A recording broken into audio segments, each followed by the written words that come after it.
My name is Aubrey Collins. I am 27 years old.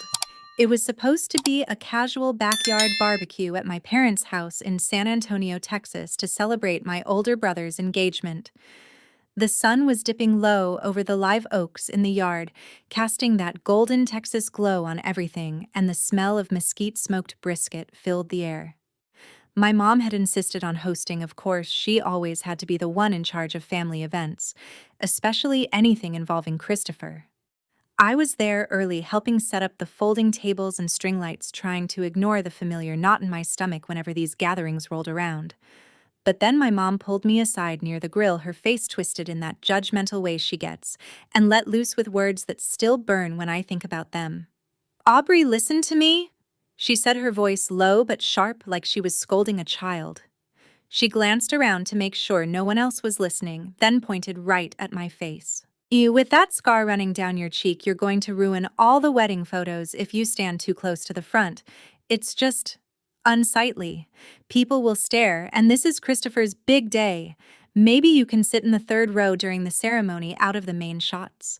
We don't want anything distracting from how perfect everything needs to be." I stood there frozen, feeling the ridge of tissue on my left cheek like it was fresh all over again. That scar, it's been part of me since I was 19 from the car accident that changed everything in our family. But hearing her say it like that, so casually cruel, like I was some flaw to hide away, it hit different. She'd always found ways to make me feel like the lesser child, the one who didn't measure up to Christopher, but this was a new low. I forced a smile and nodded, saying something like, "Sure, Mom, whatever you think is best." Inside, though, something snapped. For years, I'd let her words slide off me, but not anymore.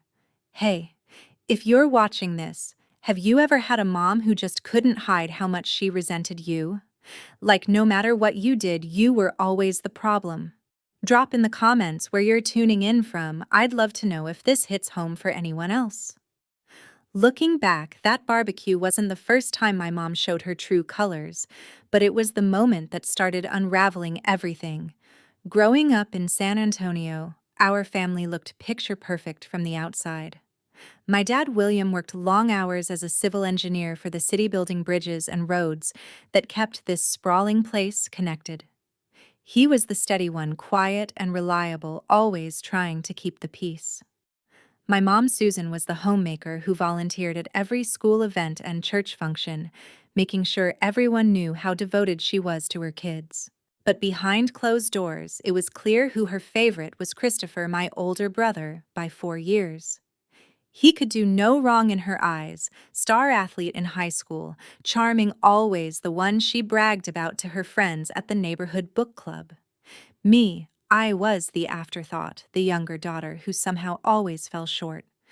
From as early as I can remember, she'd compare us in little ways that added up. Like when I was 8 and brought home a drawing from art class, she'd glance at it and say, "That's nice, Aubrey, but look at this report card. Christopher got straight A's again. Maybe if you tried harder." Or during family vacations to the Gulf Coast, she'd spend hours building sandcastles with him, while I'd wander off alone collecting shells she never bothered to look at. It wasn't just favoritism. It felt like she actively disliked me, like my existence was a reminder of something she wanted to forget. The accident made it worse. It happened one night when I was 19, fresh out of high school, and working my first job as a barista at a local coffee shop downtown. Mom was driving us home from a late movie, some rom-com she'd picked, because Christopher loved the actress. Dad was out of town for work, and it was just the three of us. But on the way back along Loop 410, Mom started arguing with me about something stupid, like why I hadn't applied to the same college as Christopher. She was yelling, distracted, and didn't see the truck merging. I shouted a warning, but it was too late. We swerved, clipped the guardrail, and flipped. Christopher walked away with bruises, but I got the worst of it, a deep gash from shattered glass that needed dozens of stitches. Mom. She had a few cuts. Nothing major, but from that day on, she acted like the scar on my face was my fault, like I'd caused the whole thing by distracting her. After that, her comments got sharper. "Aubrey, maybe cover that up with makeup. No one wants to see it." she'd say before family photos. Or, if you hadn't been arguing, none of this would have happened. She never admitted her role, never apologized. Instead, she poured all her energy into Christopher like he was the golden child who deserved everything. He got the new car for his 21st birthday. I got lectures about saving money. He went to UT Austin on a partial scholarship she hyped up like it was full ride. I paid my way through community college, then transferred to a state school for my accounting degree, working nights to cover what loans didn't. And all the while, she'd guilt me into helping out more, saying things like, "Your brother needs support right now, be useful for once." By my mid-20s, I'd built a decent life for myself. I landed a job as a junior accountant at a mid-sized firm in San Antonio, crunching numbers for local businesses. It wasn't glamorous, but it paid the bills, and I loved the logic of it. Everything balanced out in the end. That's where I met Thomas Martin, my fiancé. He was an auditor who came in for a project, tall with kind eyes and a laugh that made stressful days better. We hit it off over shared lunches at food trucks near the Riverwalk, talking about everything from Spurs games to our crazy families. His parents, James and Patricia, were warm and welcoming, the kind of in-laws who hugged you on the first meeting. It felt like a fresh start, like I could finally have something that was mine. But even then, my mom found ways to insert her poison. When Thomas proposed last year during a sunset walk along the San Antonio River, I was over the moon. We planned a simple wedding for next spring, nothing extravagant, just close friends and family at a historic mission venue. I called home to share the news, excited like a kid. Dad congratulated me warmly, but Mom, her first words were, "Well, that's nice, Aubrey, but don't expect us to foot the bill. You know Christopher's career is taking off, and we have to prioritize." Christopher had just gotten engaged himself to his girlfriend of 2 years, a sweet woman named Elena, who worked in marketing. Their wedding was set for September, a big affair at a fancy hotel ballroom downtown. Of course, Mom was all in on that one, planning every detail like it was her own dream come true.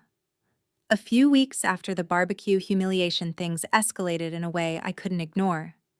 I'd stopped by my parents' house one afternoon after work to drop off some old family albums Thomas and I wanted for our own planning. The house was in a quiet suburb on the north side, with a big yard and the same faded yellow siding it had had since I was a kid.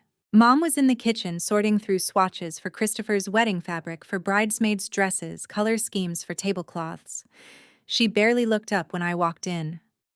"Aubrey, what are you doing here? I'm busy," she said, waving a hand dismissively. Then she launched right into it. "Actually, good timing. We need to talk about money. The florist for Christopher's wedding upped the price, something about seasonal blooms. It's another $3,000. You can cover it, right? You're always so good with numbers, and it's not like your little wedding needs much." I blinked, setting the albums down. "Mom, that's a lot. Thomas and I are saving for our own stuff. Why can't Christopher pitch in? He's got a good job in sales now." Her eyes narrowed and she slammed a swatch book shut. "Don't be selfish, Aubrey. Your brother has enough on his plate with the honeymoon planning. Besides, after everything you've put this family through with that accident, the least you can do is help make his day perfect. Or do you want to ruin that too, like you ruin everything else with your attitude?" There it was again, that deep contempt, like I was a burden she couldn't shake. I felt my face heat up, the scar tingling under her glare. I'd given them money before, 5,000 here for home repairs, 2,000 there for emergency bills, always under the guise of family duty. But this, demanding. I fund my brother's extravagance while belittling my own life. I muttered something about thinking it over and left my hands shaking on the steering wheel all the way home. That night, lying in bed with Thomas, I couldn't sleep. He held me as I vented, his hand tracing gentle circles on my back. "She's always been like this," I whispered. "Favoring Christopher, making me feel invisible. Why does she hate me so much?" Thomas kissed my forehead. "You don't deserve it, Aubrey. Maybe it's time to set some boundaries." He was right, but it wasn't until a couple of days later that I started seeing the bigger picture. I'd forgotten my phone charger at their house, so I swung by unannounced during my lunch break. The front door was unlocked, typical for Mom, who liked to pretend we lived in some safe small town instead of a city of over 1 million. I called out, but no answer. As I grabbed the charger from the living room, I heard voices from the study, Mom on the phone sounding frantic. "No, you don't understand," she was saying, her voice hushed but intense. "If William finds out about us, about everything, it'll destroy the family. Christopher's wedding is in 3 months. I can't have this coming out now. Just give me time to figure out the money." I froze outside the door, heart pounding. Who was she talking to then? Yes, the paternity test confirmed it years ago. Christopher isn't Williams, but he can never know. I've kept it secret this long. The world tilted. I slipped away quietly, my mind reeling. My brother wasn't my dad's biological son. Mom had an affair. It explained so much: the favoritism, the guilt she poured into spoiling him, the way she resented me for being the real child who witnessed her flaws. I drove back to work in a daze, barely focusing on my spreadsheets. That evening, I told Thomas everything. He was shocked but supportive. "We need proof," he said. "If you're going to confront this, do it right." Over the next few weeks, I started digging discreetly. First, I remembered old photo albums in the attic, ones Mom had hidden away after the accident. I volunteered to help with wedding prep as an excuse to snoop. While she was out at a vendor meeting, I climbed up and found them faded pictures from before Christopher was born, showing Mom with a man I didn't recognize, arms around each other at a bar. Letters tucked in the back dated 32 years ago from someone named R, apologizing for the complications and mentioning the baby. Then I used my accounting skills to check public records. Turns out Mom had been transferring small amounts from the joint account to an unknown one. Nothing huge, but consistent, like payments. I even called an old family friend under the guise of wedding planning and casually asked about Mom's past. She let slip about a rough patch in my parents' marriage around the time Christopher was conceived, hinting at an affair everyone whispered about but never confirmed. All the while, Mom's demands kept coming. A text: "Aubrey, the caterer, needs another $4,000 for upgrades. Send it over. Christopher deserves the best." Or, during a video call, "Your scar is looking worse in this light. Make sure you stay out of the family portraits at the wedding." Each time she'd start the attack, piling on how I was ungrateful or jealous, with Christopher chiming in, sometimes echoing her like he always did. He wasn't innocent. He knew how to play her favoritism, asking for more while ignoring me. The pressure built. My work suffered. I missed a deadline on a client report because I was up late piecing together timelines. Thomas noticed my stress, suggesting therapy, but I pushed through. One night, after Mom called to berate me for not responding fast enough to a Venmo request, I hit my limit. "Why do you always do this?" I asked, my voice breaking. "Why am I never good enough?" She laughed, actually laughed. "Aubrey, stop being dramatic. You've always been the difficult one. Just do your part for the family." That was it. I decided then I wouldn't let her control me anymore. But revealing her secret, that would be my way out. My revenge, not petty, but necessary to break free. The weeks after that phone call blurred into a haze of escalating demands and quiet fury. I'd always known my mom harbored this deep-seated resentment toward me, like I was the mirror reflecting all her mistakes. But now it felt like she was ramping it up, testing how far she could push before I broke. 2 days later, she showed up at my office unannounced, right in the middle of a team meeting. I worked in a glass-walled conference room downtown, balancing ledgers for a chain of local restaurants, and there she was, waving from the reception area like it was no big deal. My boss gave me a pointed look as I excused myself. "Aubrey, we need to talk," she said, the moment I stepped out, her voice carrying that authoritative tone she used to shut down any resistance. She didn't even wait for me to respond before launching in. "Your brother's tux fitting went over budget, another $2,000 for alterations. And don't give me that look. It's because the tailor suggested premium fabric to match Elena's dress. You can transfer it today, right? After all, you're the accountant in the family. Surely you can spare it without whining.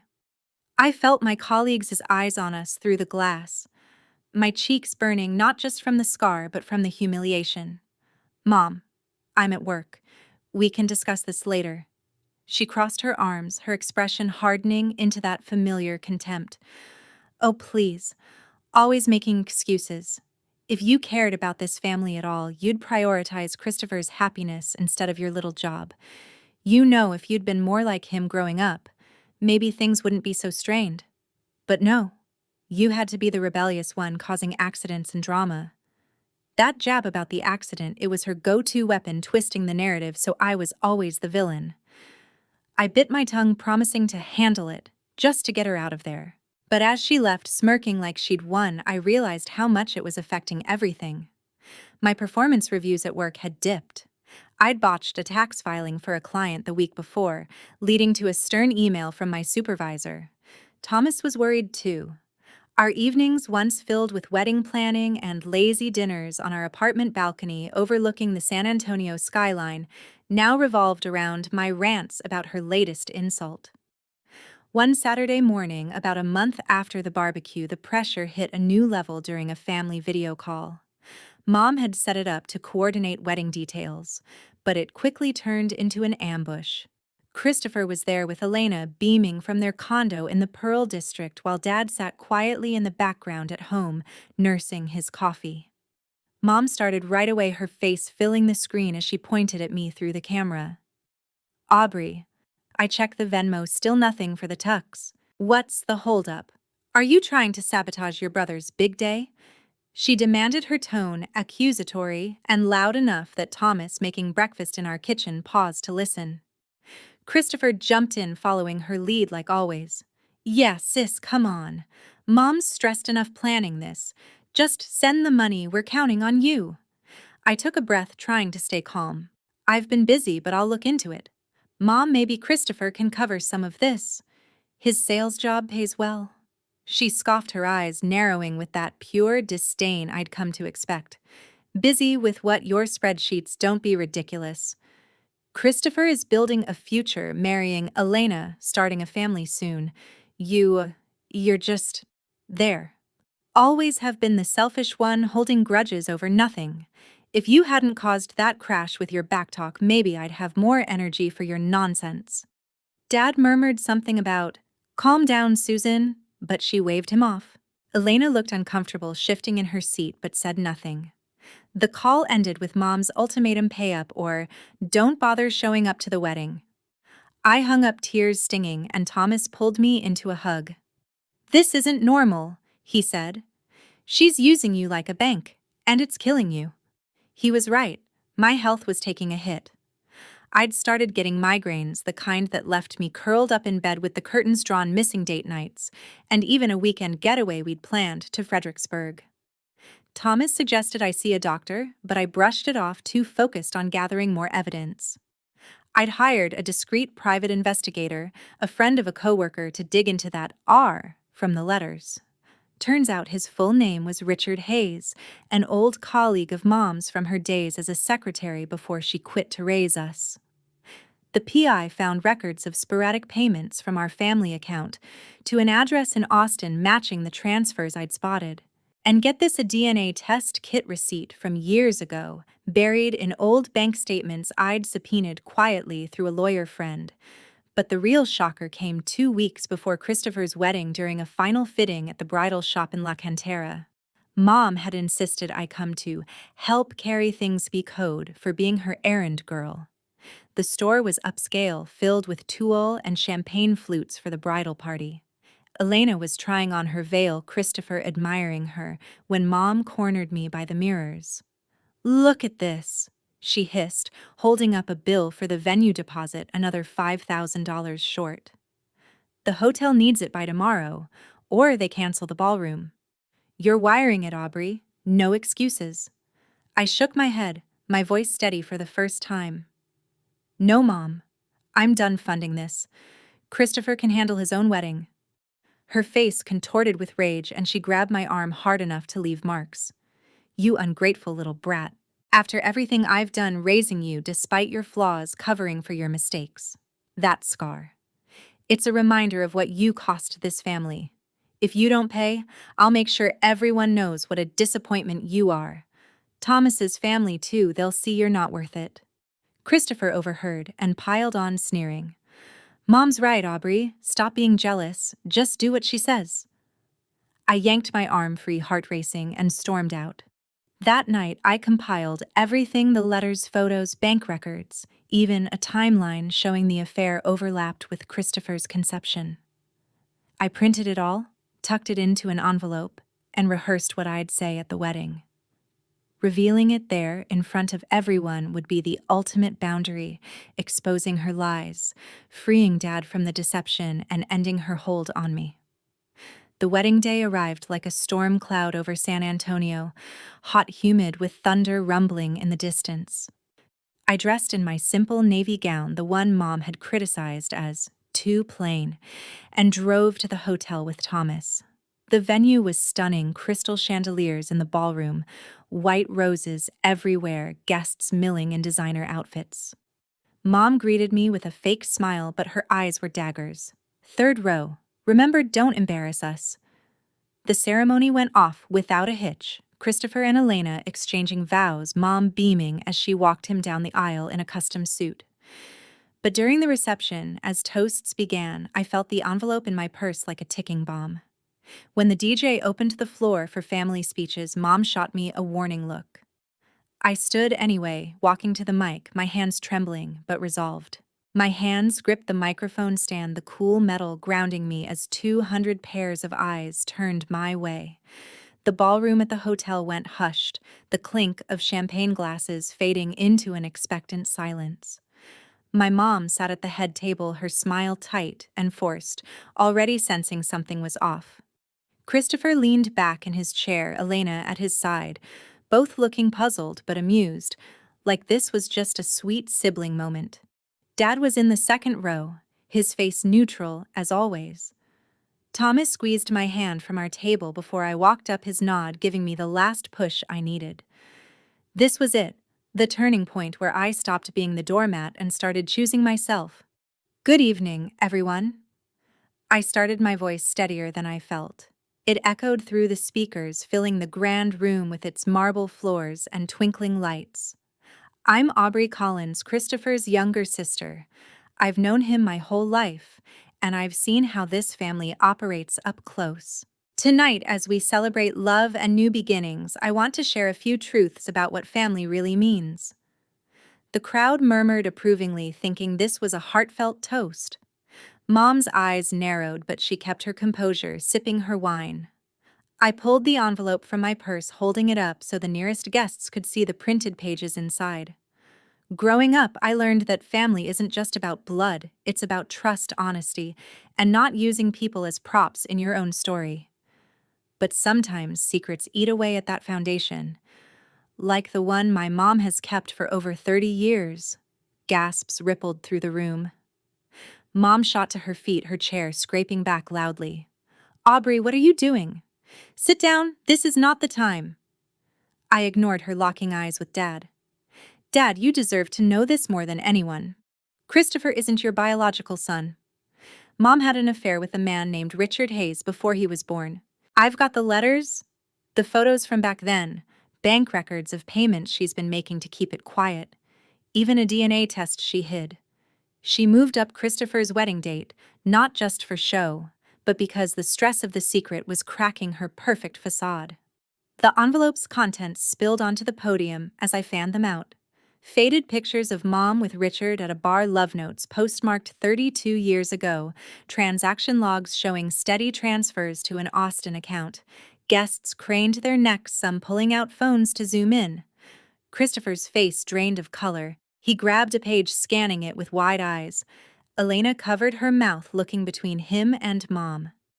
Dad stood slowly, his expression shifting from confusion to a deep, quiet hurt I'd never seen before. That's a lie, Mom shrieked, storming toward the stage, her heels clicking furiously. She snatched at the papers, but I held them high. Oh, How dare you ruin your brother's day with your jealousy? You've always been like this, bitter, causing problems. That scar? It's nothing compared to the ugliness inside you. Christopher joined her, his voice booming. Aubrey, stop. This is insane. Mom, tell her she's wrong. But Dad's voice cut through, calm but firm. Susan, is it true? He stepped into the aisle holding one of the letters I'd passed down. The room was chaos now, whispers turning to outright chatter, phones recording every second. Mom faltered, her rage cracking into panic. William, it's not. It was a mistake years ago, but Christopher is our son in every way that matters. Dad's shoulders slumped, the betrayal hitting him like a wave. Our son, or yours and Richard's. All these years, the favoritism, the way you pushed Aubrey aside. It was guilt, wasn't it? Covering your tracks. The DJ tried to intervene, mumbling about continuing the program, but it was too late. Guests started murmuring, some heading for the exits in awkward clusters. Elena burst into tears, clutching Christopher's arm. Is this why you've been so secretive about family history? She asked him, her voice breaking. Christopher turned on Mom, betrayal flashing in his eyes. You let me believe all this time, and you made Aubrey the scapegoat. Mom whirled back to me, pointing accusingly. This is your fault. If you hadn't snooped, hadn't been so nosy and resentful. No. I said, my voice cutting through like a knife. This is on you. For years you've humiliated me, used me for money, made me feel like I was less than because I reminded you of your failures. The accident you caused, it distracted and yelling. The scar. It's proof I survived you. But I'm done letting you control me, done funding your lies. The room erupted fully then. Christopher stormed off the stage, Elena following in a daze. Dad approached me quietly, tears in his eyes, and hugged me. The first real embrace in years that felt like support, not obligation. I'm sorry, Aubrey. I should have seen it sooner. Guests filtered out, the once festive atmosphere shattered into a viral scandal waiting to happen. Social media was probably already buzzing with clips of the meltdown. In the days that followed, the consequences hit like dominoes. Christopher confronted Mom, demanding answers, and when she tried to gaslight him, he cut ties temporarily, moving in with Elena's family, while they postponed their honeymoon. The wedding vendors sued for unpaid balances. Turns out Mom had overpromised, assuming I'd cover the shortfalls. Without my money, they couldn't pay, leading to collections calls and a hit to their credit. Dad filed for divorce 2 weeks later, citing the affair and emotional abuse. The house, which they'd refinanced multiple times to fund Christopher's lifestyle, went into foreclosure when Dad stopped payments during the proceedings. Mom lost her social standing, her church friends distanced themselves after the gossip spread, and she ended up moving into a small apartment on the east side, scraping by on part-time work at a boutique, her first job in decades.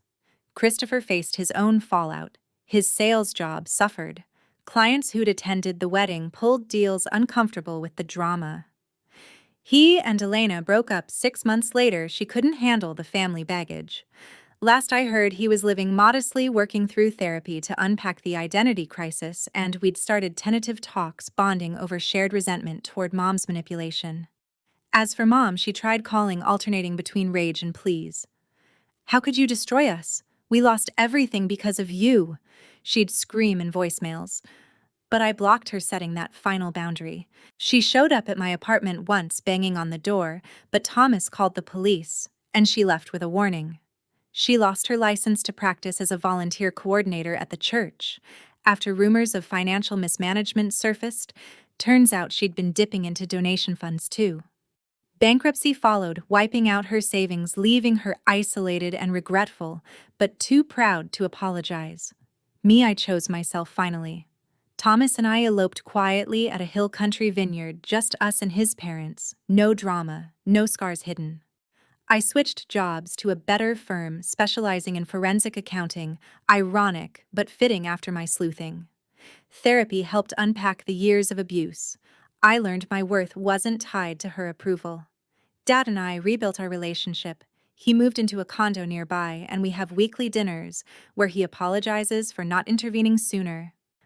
I built a chosen family close friends from work. Thomas's welcoming relatives, even a support group for adult children of toxic parents. What I learned is that family isn't about enduring pain, it's about boundaries and self respect. Love doesn't mean letting someone use you as a punching bag or a wallet. I won't let my mom or that side of the family hurt me again. They're out of my life for good, and I've never felt more free. If you've been through something like this, what would you have done differently? Share your stories in the comments. I'd love to hear how you set your own boundaries.